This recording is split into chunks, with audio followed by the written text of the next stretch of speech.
Hi everyone, it's Sandy, and today I'm doing a 2020 book haul, and that is essentially all of the books that I got in 2020. This is going to be the first and only book haul that I'm posting this year. I do have a lot of books to share with you all, and I decided to break it down into categories. So I'm going to start off with books that I purchased on my own, books that I was gifted, and then the last category are books that I was sent by a publisher. I'm going to start with the category of books that I bought on my own. One of the first books that I got this year is There's Something About Sweetie by Sandhya Menon. This is a YA contemporary told in dual point of views following Ashish and Sweetie. Ashish is actually the brother of Rishi from When Dimple Met Rishi. This is a companion novel, but you don't have to read the first book in order to read this one. These two characters are Indian American. Sweetie is a track athlete, she loves to sing, and she's also fat. Sweetie is happy and confident in her body, but she does deal with a lot of fat phobia, especially coming from her own mom. So the story follows Ashish and Sweetie as they are basically set up to date one another, but as they're going on dates and getting to know one another, of course, they start to fall in love. And this is definitely one of my favorite books of 2020, so I'm definitely going to be talking about this in my favorite books video at the end of the year, so definitely keep an eye out for that. The next two books are part of a duology, so I'm going to be mentioning them at the same time, and that is Forest of a Thousand Lanterns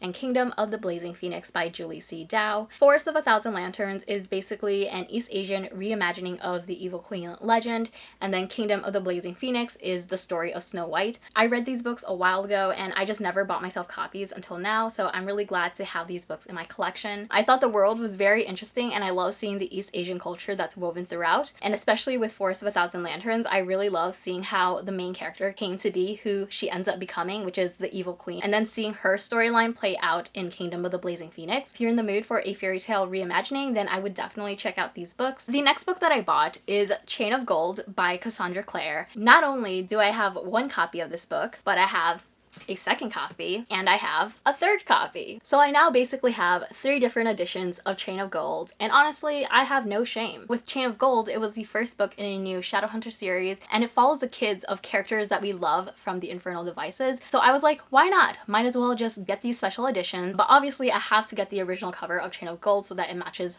the rest of my books. And this black edition of Chain of Gold is the Fairy Loot edition, and so within that Fairy Loot box, it came with a bunch of Shadowhunter themed items, such as this Mortal Cup over here, which is like the main thing that I honestly wanted. I think it's such a cool thing, so I'm very glad that I have my own replica of the Mortal Cup. I also really love this edition of Chain of Gold. I just think it's very sleek and nice, and it looks great on my bookshelf, but it is expensive because Fairy Loot is a UK based book subscription service, so shipping was very expensive to get over here to the US. And my last edition of Chain of Gold is the Waterstones edition, and I wanted to give a huge shout out to Trin and her cousin, because Trin's cousin essentially got this for us, and I was going to pay her cousin back, but her cousin was like, yeah, it's fine, you don't need to pay me back. And I was like, oh my god, that's amazing, thank you so much. So shout out to Trin and her cousin because I got a free Waterstones edition of Chain of Gold, and I love that it's purple because purple is my favorite color. The next book that I got is The Guest List by Lucy Foley, and this is actually a Book of the Month book. I used to be a Book of the Month affiliate, but then they changed their program. I didn't like the way that they changed their program, so I left the affiliate program, but I did end up getting charged for this book before I left. So now I have a copy of The Guest List, and I did end up reading it, and unfortunately I was not a fan of this book. This is like a mystery thriller, and it takes place on this remote island, and there's a wedding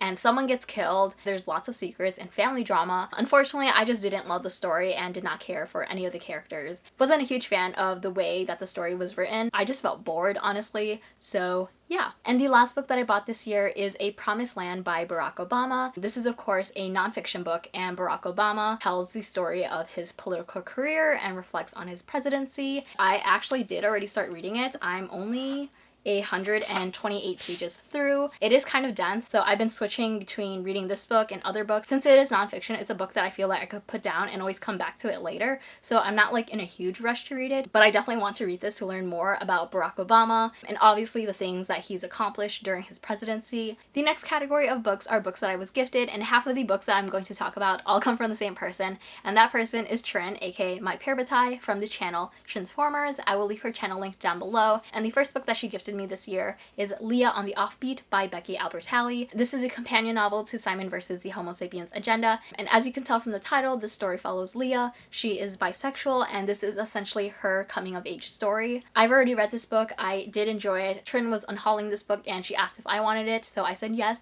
and now I have it. The next book that I got from Trin is this one, and it is An Illustrated History of Notable Shadowhunters and Denizens of Downworld by Cassandra Clare, and it's illustrated by Cassandra Jean. So this is a book that has like all of the characters from the Shadowhunter Chronicles, and it gives like a brief synopsis of who they are and information about them. The illustrations are of course beautiful. Trin gifted me this book for my birthday in the summer, and I'm excited to have it in my Shadowhunters collection. And the last book that Trin gave me this year was a Christmas gift, and that is Felix Ever After by Cacen, Callender. I honestly don't know too much about this book other than the fact that it follows a black queer trans teen named Felix who has never been in love, but he somehow ends up in this quasi-love triangle with a former enemy and best friend. I know that this is one of Trin's favorite books of the year, so I can't wait to pick it up. And the next book that I was gifted is The Lost Book of the White by Cassandra Clare and Wesley Chu. This is the second book in the Eldest Curses, and it's a story that centers around Magnus and Alec. This particular book is set in Shanghai, and we get to see so many of like the old crew, like Clary, Jay, Simon, and Izzy, and I really love seeing them all together. I didn't love this book, but it was an enjoyable read, and I do look forward to seeing where the story goes in the next one. Shout out to my parents who don't watch my videos for getting this book for me. Another book that I was gifted for my birthday is Clap When You Land by Elizabeth Acevedo. Elizabeth Acevedo has become an author that I'll read whatever she publishes, and so this story is told in dual point of views. It's a book written in verse. It follows two half-sisters, one that lives in the Dominican Republic and one that lives in New York City. And for most of their lives, they don't know about one another. They share the same father, and one day when the father is visiting the Dominican Republic,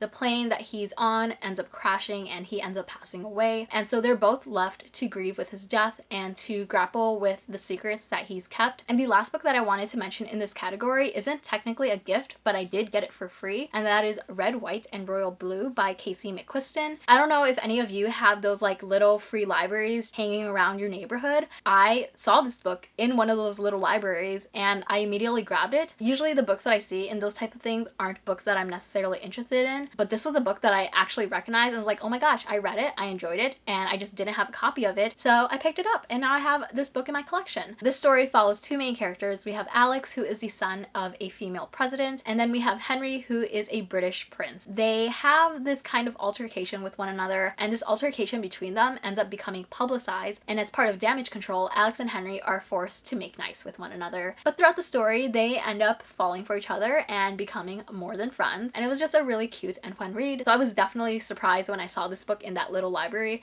and I'm glad that I now have a copy of it. And the last category of books are books that I was sent by a publisher. The first one I'm going to mention is The Kingdom of Back by Marie Lu. This is a historical fantasy fiction, and it follows the sister of Mozart. So it takes place in 18th century Europe. During this time, women are not allowed to become composers, but the main character has a gift for composing music. She wants to be known, she wants to be remembered, and obviously her younger brother Mozart is very gifted in music as well, and he's definitely becoming very well known, more so than his sister. One day this mysterious stranger comes to her and grants her that wish, and with that wish there are consequences, and so the story kind of deals with all of that. So thank you to Penguin for signing this book to me. The next book I was sent by Source Books, and that is Belle Revolt by Lindsay Miller, and this is actually a standalone YA fantasy book. There is magic involved in the story, and it follows these two teenage girls who switch lives with one another. And so one of these girls that we follow comes from a noble family, and she's expected to attend this finishing school to kind of practice and develop her magic, but all she wants to do is become a physician's assistant. But because of her noble background, that's something that's frowned upon. And so she ends up encountering this other girl named Annette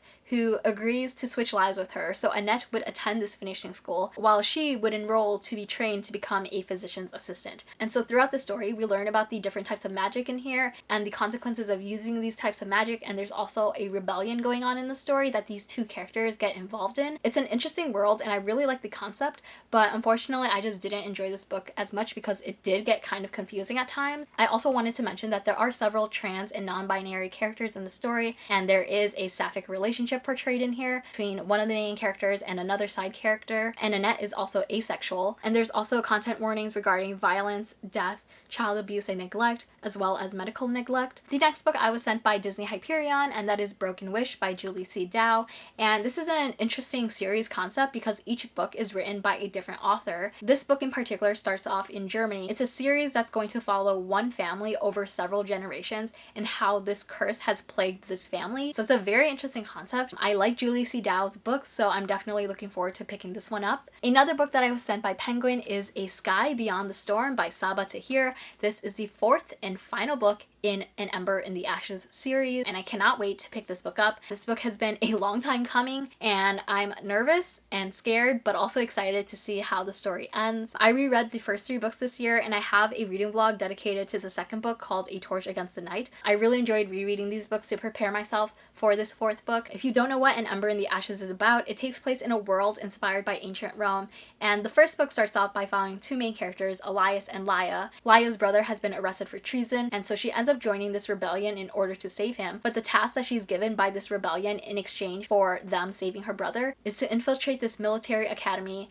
and spy on the commandant, who is this very high-ranking and scary woman. She is brutal, ruthless, and honestly so dang terrifying. And now Leah has to work for her but also spy on her. At this academy, she meets Elias, who is a soldier within the school. I can't wait to pick this book up, but I'm also really scared for these characters because I have a feeling that Saba Tahir is going to crush our hearts into pieces and stomp on them. So I'm nervous for the livelihoods and well-being of all of these characters, particularly Helene, because I have grown to really love her character throughout the series, and I just want good things for her. I don't know if that will happen, so we'll see. The next 3 books I was sent by Inkioi Press, and the first one is Smash It by Francina Simone. This story follows our main character Liv, who has a lot of insecurities, and as she's entering her junior year, she wants to come out of her comfort zone, and so she decides to create an F It list. All of the things on the list would make her do things that would scare her. Her list is written on the back of the book, and the first one is to be bold, do the things that scare me.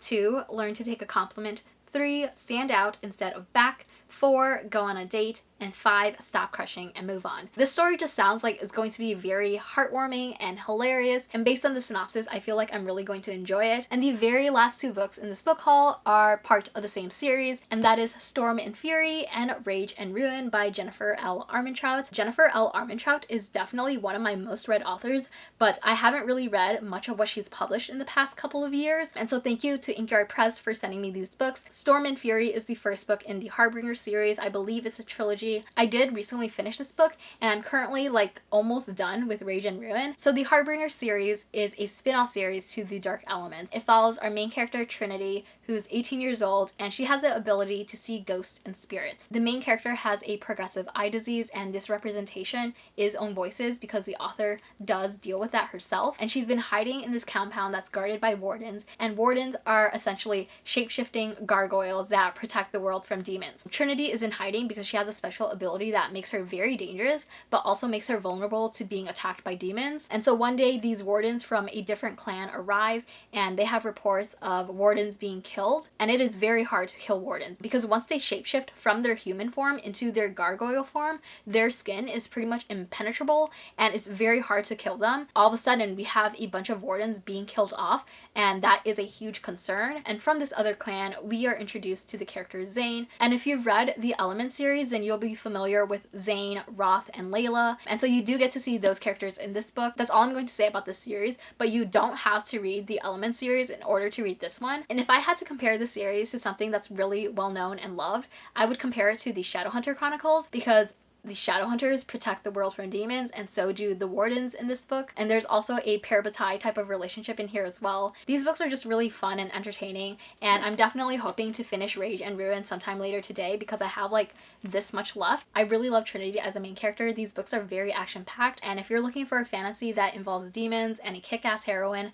then this series is for you. Those are all of the books that I got in 2020. If you've read any of them, please let me know your thoughts in the comments below. Thank you so much for watching this video. I hope you enjoyed it, and I will see you next time. Bye!